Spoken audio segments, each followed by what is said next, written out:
she thought she was correcting a driver. She had no idea she was correcting the woman the most dangerous Korean man in 3 countries would choose over his empire, his family, and every plan that had ever been made for him. The back seat smelled of leather and quiet money. Olivia Pierce sat with her legs crossed, her ivory dress catching the light, her words sharp in clipped Seoul elite Korean. She believed the woman behind the wheel was invisible, a uniform, a function, a black face that could not possibly understand a single syllable of what she was saying. She was wrong. And the moment that black driver answered back in flawless Korean, 3 legacies collided in the back of one car, hers, his, and the legacy of a dead Korean grandmother in Houston that neither of them had ever met. This is the story of a route correction that rerouted 3 lives.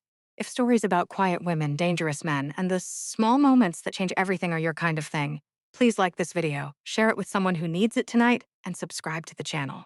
Drop a comment with your city and your local time. Let me know where in the world you are listening from. Houston, Texas. The summer of 2003, Nadia Carter was 8 years old, standing barefoot on a cracked concrete porch on the east side of town. The air was thick, the kind of heat that pressed down on your shoulders like a hand. Her mother, Linda, had already left for the second shift, her uniform pressed and folded in a brown paper bag, the bus pulling away at the corner. Across the small yard, the screen door of the next house opened. Mrs. Park stepped out. She was 61 years old, small and straight-backed, her gray hair pulled into a low knot, a kitchen towel still in her hand. She had run the small Korean grocery on Telephone Road for 22 years. She had buried a husband. She had no children of her own, and every afternoon for the last 4 years, when Linda Carter's shifts ran long, Mrs. Park had walked across that yard and taken Nadia's hand. That afternoon, she taught Nadia her first full sentence in Korean. She knelt down on the porch, eye to eye, and she said it slowly. "Ana는 문이야, 벽이 아니야."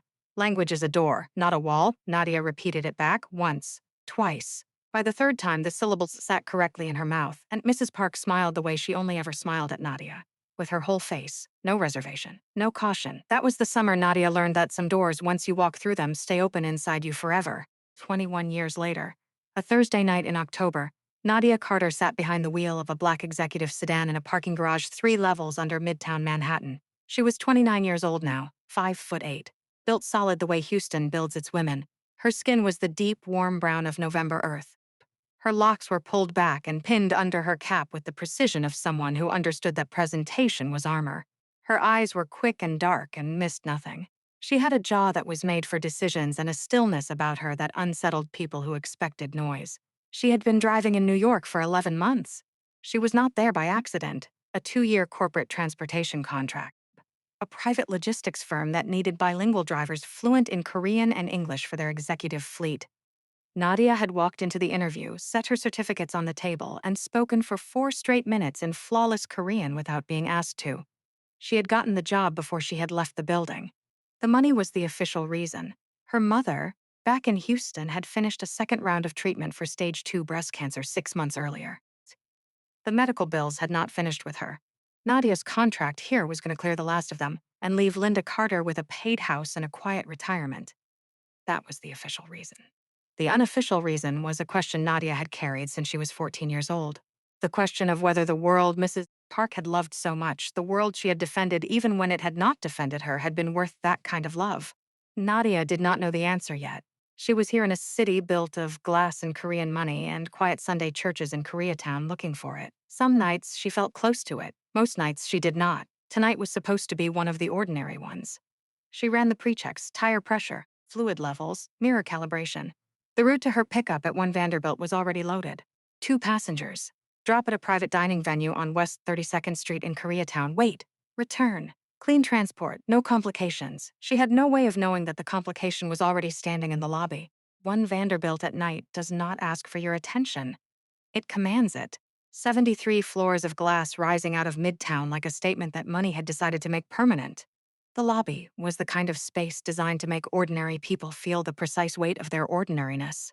Nadia pulled the sedan to the designated bay at 9:12 and cut the engine. She watched the lobby doors through the windshield the way she always watched entry points, counting, cataloging, waiting. She had grown up in a neighborhood where reading the temperature of a room was not a skill. It was a survival requirement. The doors opened at 9:17. She knew which one he was before she saw his face. She knew from the way the lobby reorganized itself around him. The doorman who had been leaning against the wall straightened without being asked. The two men who exited first were not guests. Their eyes moved across the drop-off bay with the specific sweep of men paid to identify problems before problems identified them. Then he came through, Korean, early 30s, built like someone who had decided stillness was the most efficient form of power. Dark coat, no tie, a face assembled with the kind of precision that felt almost unreasonable. His eyes moved across the exterior in one slow pass. Not curious, not admiring, calculating. The way a man surveys a space he already owns but checks out of habit. Beside him, a woman in ivory, already talking. For one strange second, as the lobby light caught his cheekbone and threw a shadow across the rearview mirror, Nadia thought of Mrs. Park. She did not know why. She pushed the thought away. She unlocked the doors. The two security men checked the vehicle perimeter. One of them met her eyes through the driver's window. He gave her a single nod, the kind of nod that was not a greeting. It was a confirmation. "You have been cleared? Do not turn around." She did not turn around. The rear doors opened. The sedan settled with the slight, specific weight of two people getting in. The door on the passenger side closed with a soft, expensive thud. The man's door closed slower with a kind of consideration. He was not a man who slammed things. He was a man who placed things. The woman in ivory was the first to speak. 32nd Street, she said in English, sharp and certain, and take the crosstown. The driver will know what I mean. Nadia did not answer. She was already running the route in her head. Crosstown through Midtown at this hour meant the 42nd Street MTA construction, 3 blocks of single-lane closures that had been on the city advisory feed since 7 that evening. 12 minutes minimum, possibly 15. She had already chosen FDR Drive before the woman had finished speaking. She put the sedan into gear. She pulled out of the bay. She did not turn east toward the crosstown. She turned south. In the rearview mirror, the woman in ivory paused mid-sentence. She had noticed. The sedan moved south on Park Avenue in the hush of expensive tires on clean asphalt. The woman in ivory leaned forward. Her perfume reached the front of the cabin before her voice did. Something French, something old. "You missed the turn," she said in English. "Pleasant on the surface, not pleasant underneath." I said cross town. Nadia's eyes did not leave the road. "I heard you, ma'am." "Then explain." 42nd Street has a single-lane closure for MTA work. It went up at 7 this evening. Crosstown would put us in the venue 12 to 15 minutes late. Your reservation is at 9:45. We are arriving at 9:41 on the route I have selected. Silence. In the mirror, the woman in ivory's mouth tightened. Then it released. Then she did something Nadia had seen before, in lobbies and elevators her whole life. She turned away from the front of the car as if it had stopped existing. She turned to the man beside her, and she said it in Korean, "이 흑인 운전사들은 도시를 몰라요. These black drivers do not know the city. 그냥 웃어주세요. 영어밖에 못 알아들으니까." Just smile and nod. She only understands English anyway. She laughed, small, private, tilted toward the man beside her, the way a woman laughs when she expects to be agreed with. The back seat went quiet in the particular way of a room, waiting for damage to land. Nadia's hands did not shift on the wheel. Her face did not change. Something inside her, very deep and very old, simply opened a door. When she spoke, it was in Korean. Not the textbook Korean of foreign learners, not the careful Korean of someone drilled in a classroom, the measured central Seoul Korean of a person who had not learned the language but lived inside it. The Korean Mrs. Park had spoken to her on a porch in Houston 21 years ago. 40D 번가는 오늘 저녁 7시부터 차선 통제예요. 42nd Street has been under lane closure since 7 this evening. 손님이 제안하신 길은 도착 시간을 12분에서 15분 늦춥니다. The route you suggested would delay arrival by 12 to 15 minutes. FDR로 우회했고 예약보다 4분 40초 일찍 도착합니다. I took FDR. We arrive 4 minutes and 40 seconds ahead of your reservation.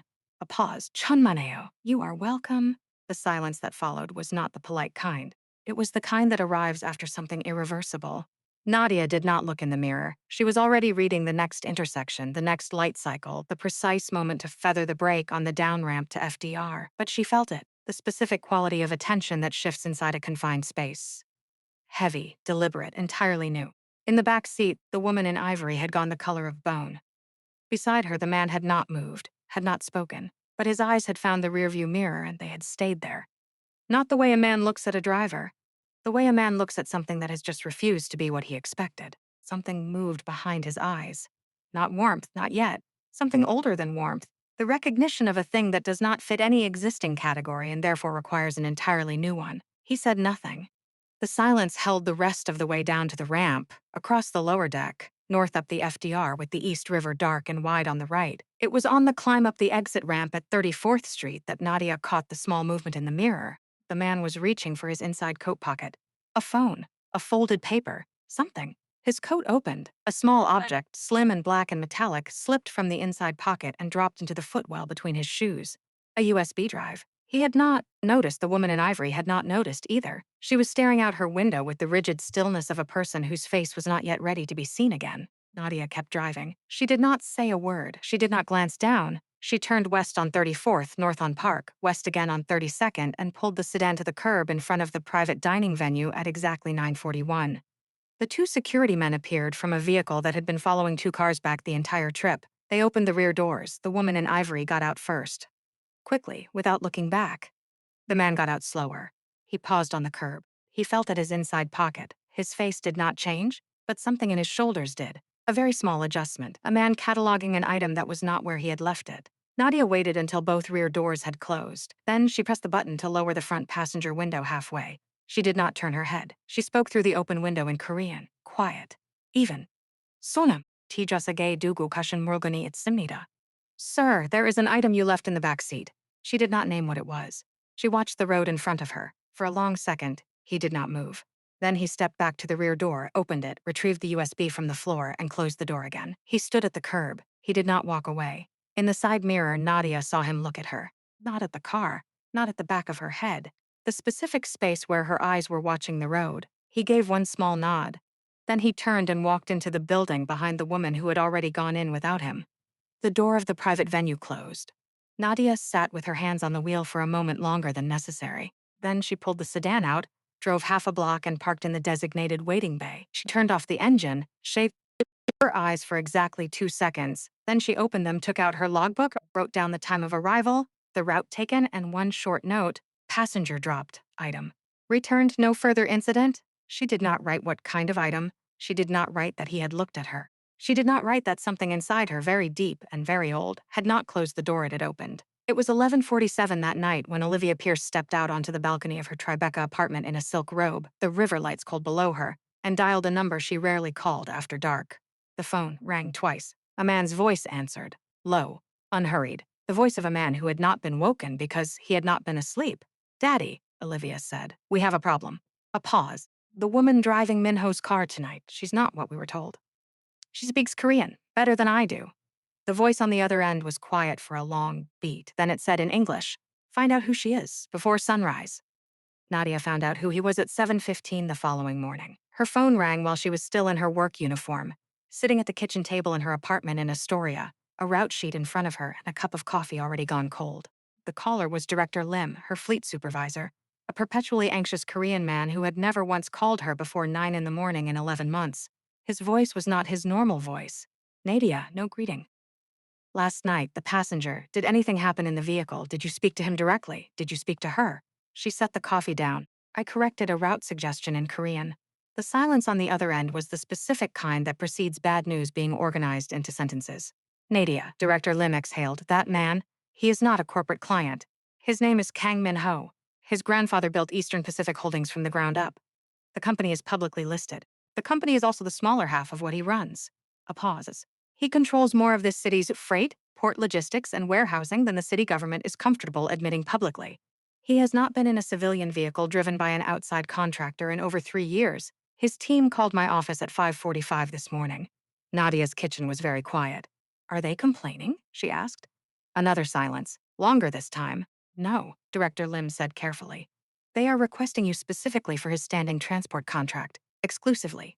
Nadia looked at the window, morning light across the floor, the city outside indifferent and wide. I see, she said. I do not think you do. He paused. She heard him close a door on his end of the line. Nadia, there is something else. I am not supposed to tell you this, but you need to know what kind of man you said no to last night without realizing you said no. I did not say no to anything. You did. You corrected his companion in front of him. You saw the item he dropped and you returned it without naming what it was. He noticed all of it. He took a breath. His mother, Mr. Kang's mother. She was a black Korean woman.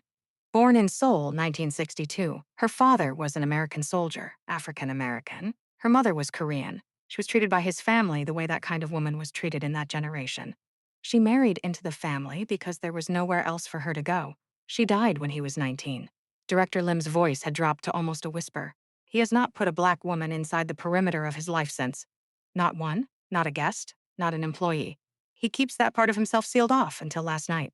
Nadia did not say anything. I am telling you this, Director Lim said, because you deserve to know what room you walked into. The line went silent on his end. She listened to her own breathing for a moment. Thank you, Director Lim. She hung up. The official contract offer arrived by courier at noon, not an email. A sealed envelope, heavy stock, hand-delivered to the fleet office by a man in a dark jacket who did not sign anything on his way out. Inside, a single page, clean language, specific terms. A standing private transport contract effective immediately, 6 days a week, dedicated vehicle. A direct line that bypassed the fleet office entirely. Full discretion clause, mutual and binding. The rate was 3 times her current monthly earnings. At the bottom, one handwritten line in Korean.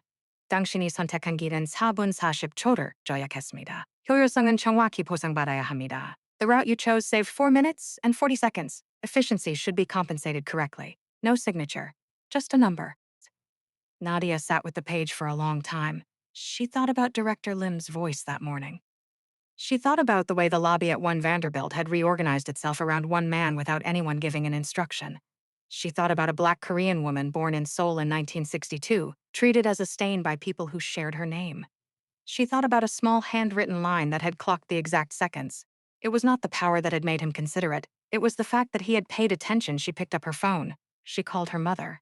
Linda Carter answered on the second ring. Baby, you never call before noon. Are you sick? I'm fine, Mama. I need to talk to you about a job, she told her. Not all of it. The contract, the rate, the fact that the man requesting her was not a normal client. She did not say his name. She gave Linda the shape of the thing without the weight of it. Linda listened. She did not interrupt. When Nadia was done, there was a long beat of silence on the line. Then Linda said quietly, Nadia, baby. Yes, Mama. I do not know who this man is, but I know you. And I have known you since the day you came out of me looking at the ceiling like you were already trying to figure out the exit. Nadia smiled in spite of herself. Listen to me, Linda said. You do not need to be small to make somebody else feel big. Not for any amount of money. Not for any kind of safety. If this job means making yourself smaller, you say no. If this job means he sees you exactly as you are and pays you what that is worth, you say yes. But baby, do not ever confuse gratitude for ownership. Nadia closed her eyes. Yes, Mama, be careful. Some men attach hard. She signed the contract at 4:47 that afternoon. That evening, Nadia took the N train back to Astoria. The October air had turned cold. She climbed the 4 flights to her apartment. She unlocked the door. She did not see it at first. She walked past it, set down her bag, hung up her coat. It was only when she turned to lock the door behind her that she looked down. There was a brown envelope on the welcome mat. No stamp, no address, no name. She picked it up. It was light. She felt something flat and rectangular inside. She closed the door. She locked it. She sat down at the kitchen table. She opened the envelope. Inside was an old black and white photograph. The edges were soft from age. It was a picture of Mrs. Park standing in front of the small Korean grocery on Telephone Road in Houston. The year was 2003. Her hand was on the shoulder of a black girl, 8 years old, who was looking up at her and laughing. Nadia turned the photograph over. On the back, in careful handwriting in Korean, you have gone farther than she ever dared to dream. But there are people who do not want you to go any farther. A friend. Nadia did not show the photograph to anyone. She slid it into the back of the root binder she kept on her kitchen shelf, and she did not look at it again for 3 days. But she did not forget it. The first week of the new contract was professional, precise. Nadia arrived at every pickup 2 minutes early. She confirmed routes without being asked. She did not make conversation, neither did he. Kang Min-ho worked in the back seat. Phone calls in clipped Korean. Occasional exchanges with the 2 men in the follow vehicle. He never addressed her directly except to confirm destination changes. The change was small. He delivered every one of them in Korean now. Central Seoul Korean, the same dialect she had answered him in. She noticed. She did not acknowledge it. The second week, things began to arrive. Monday, a climate control panel was installed in Vehicle 4. Not requested. Not discussed. The note from the fleet garage said simply, upgrades authorized by client. Tuesday, a charging console appeared in the driver's door pocket, the exact model compatible with her phone. Wednesday, the seat memory had been calibrated to her settings without her touching it. Small things. Precise things. Things that required someone to have paid attention. She noted every addition in her logbook. She made no inquiry. On Friday of the second week, she arrived at the vehicle to find a small paper bag on the driver's seat. Inside, a container of roast barley tea, Boricha, the specific brand sold only at one small import market on 32nd Street in Koreatown, a neighborhood she had mentioned in passing 2 weeks prior. It was the same brand Mrs. Park had pulled off the bottom shelf of her grocery on Telephone Road every September of Nadia's childhood. He could not have known that. She sat with the bag in her hands for 4 full minutes before she started the engine. She did not throw it away. That night, in her kitchen in Astoria, she made a cup. The smell hit her before the taste did. It was the exact taste of a porch in Houston in 2003. She stood at her window and drank it slowly, and did not examine what that meant. It was the third week when she said something. She waited until they were stopped on the Brooklyn Bridge in standing traffic. Engine idling, the river running dark on both sides. No phone calls, no follow vehicle, just the two of them and the silence that had been accumulating weight for days. She did not turn around. She spoke to the windshield, in Korean. You modified the vehicle without asking. You left tea from a market I mentioned once in passing. You adjusted the seat memory without being asked how. You switched to Central Seoul Korean within 48 hours of meeting me. A pause. I need to understand what that is. The silence that followed had texture. He said, the modifications improved the vehicle's function. She said, the tea had nothing to do with the vehicle's function. A longer silence. His voice, when it came, was quieter. One carefully maintained layer gone. No, it did not. She let that sit. Then, I am your driver, Mr. Kang. I want to make sure we are both clear on what that means. I am clear on what it means. A beat. Are you? The light changed. She pulled forward. She did not answer him, but her hands on the wheel were not entirely still. The dinner invitation came on a Thursday. Long Island, Daniel Pierce's estate. 30 guests from the Korean American business and political community. The invitation had been worded as a request and delivered as an order. Minho told her she would be driving him, and then he told her, in the same flat tone he used for Roots, that she should bring a change of clothes. I do not need a change of clothes, she said. I will be in the car. He was quiet for a long moment. You will not be in the car. She looked at him in the mirror. Bring something you would wear if you were not anyone's driver. The Pierce estate sat on the North Shore in 12 acres of clipped lawn. Nadia drove the sedan up the long drive with her uniform jacket on and a black dress folded in a bag in the trunk. Minho stepped out at the entrance. He paused at the open door. Come inside when you are ready. She watched him walk into the house. She sat in the car for 9 minutes. Then she got out, opened the trunk, and changed in the staff lounge off the back kitchen because the staff lounge was the only room in the house she had any right to be in. The dress was simple, long sleeves, dark. Her locks were loose for the first time in 11 months. She walked into the main room, 30 heads turned. Daniel Pierce was at the bar, a glass of bourbon in his hand.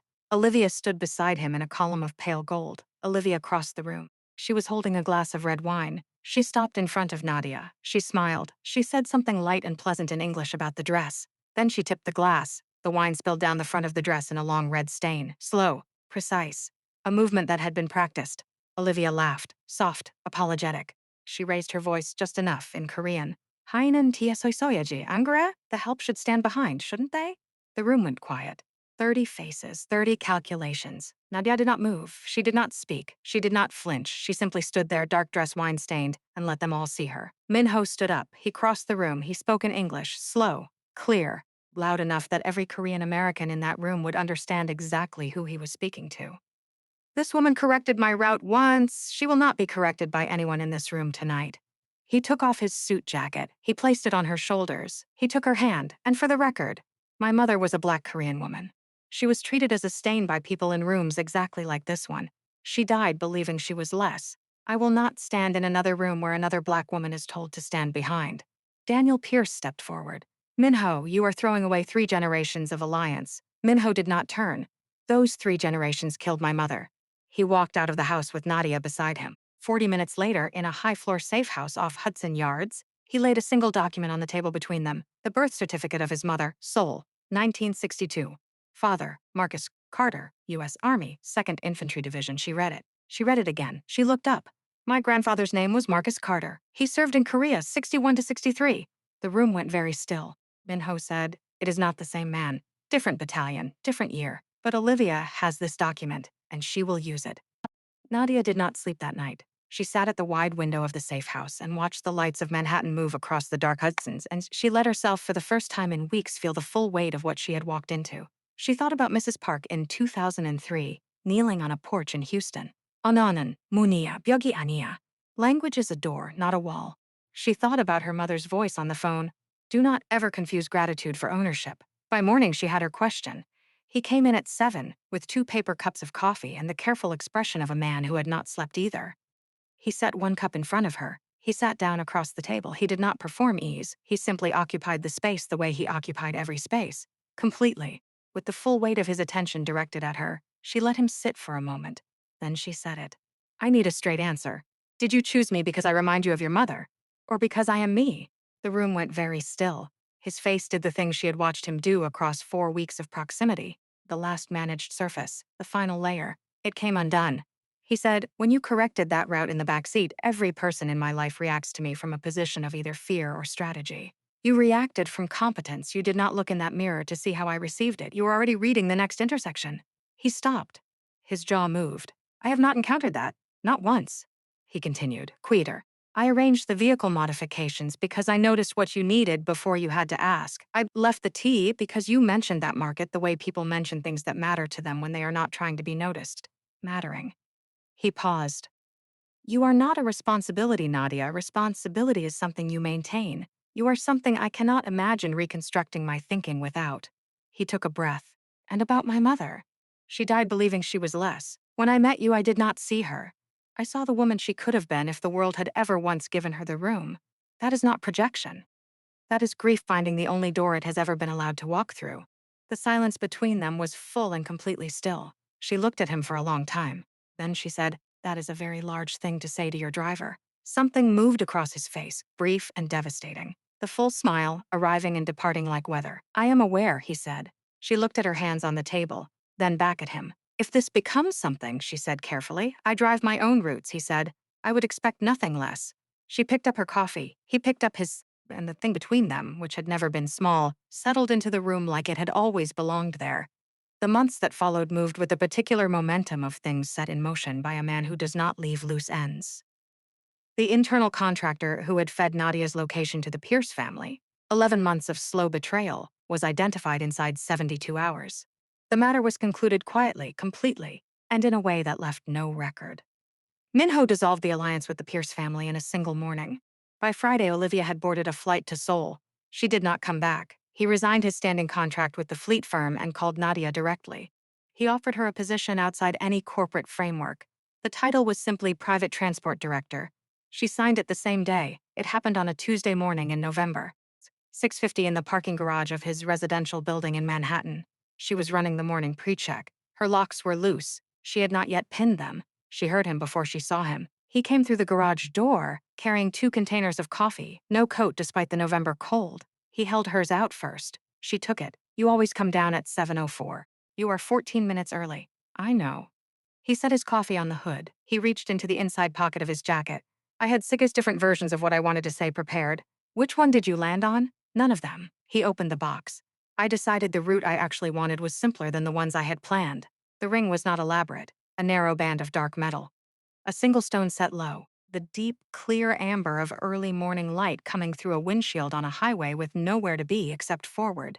She had described that light once. They had been crossing the Brooklyn Bridge at sunrise in the first month of her contract, and she had said quietly that this was her favorite kind of light, the color of a morning that had not decided anything yet. He had remembered. She said yes before he finished asking. They married in the spring. Small, deliberate, exactly the shape of the people inside it.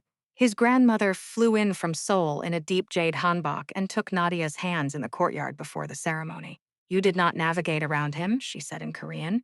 You simply drove forward and trusted your own route. Linda Carter flew in from Houston, declared within 40 minutes of meeting Min-ho that he was too watchful, and clearly completely gone over her daughter, and she approved entirely. 8 months after the wedding, the family grew. A son born on a Wednesday in February at New York Presbyterian. They named him Yi-jun Carter. Min-ho stood at the hospital window in the early gray morning, his son against his chest, and turned to look at his wife in the bed.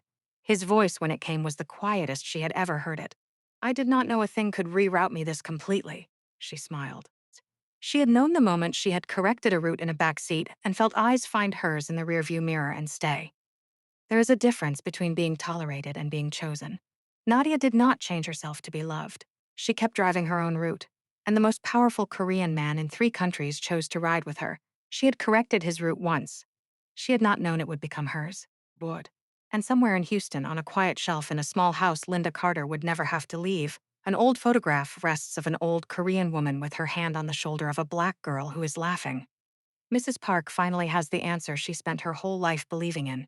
Yes, the world she loved had been worth loving, because the little girl she raised had walked into it and made it bend. If this story moved you, please take a second to let me know. Drop a comment below and tell me which moment got you first. Was it the porch in Houston when Mrs. Park taught a little girl her first sentence in Korean? Was it the moment Nadia answered back in flawless Central Seoul Korean? Was it the wine spilling down a dark dress in a room of 30 silent witnesses? Or was it the morning in the parking garage when the most dangerous Korean man in 3 countries showed up 14 minutes early with 2 cups of coffee and a ring shaped like the color of a morning that has not decided anything yet? Tell me. I read every comment. And tell me one more thing. Have you ever been in a room where someone tried to make you smaller? Where they spoke as if you were not there? Where they assumed you did not understand? And have you ever, in your own way, in your own quiet language, answered back from a place of complete competence and watched the room rearrange itself around you? If you have, I would love to hear that story too. Leave it in the comments. Someone reading tonight needs to know they are not the only one. Please tap the like button. It tells the algorithm to bring this story to more women like Nadia, more daughters of more Mrs. Parks, more people who have ever been quietly underestimated. Share this video with one woman in your life who needs to hear it tonight. And subscribe to this channel for more stories about quiet women, dangerous men, and the small route corrections that change everything. Thank you for staying with me until the end. I will see you in the next story.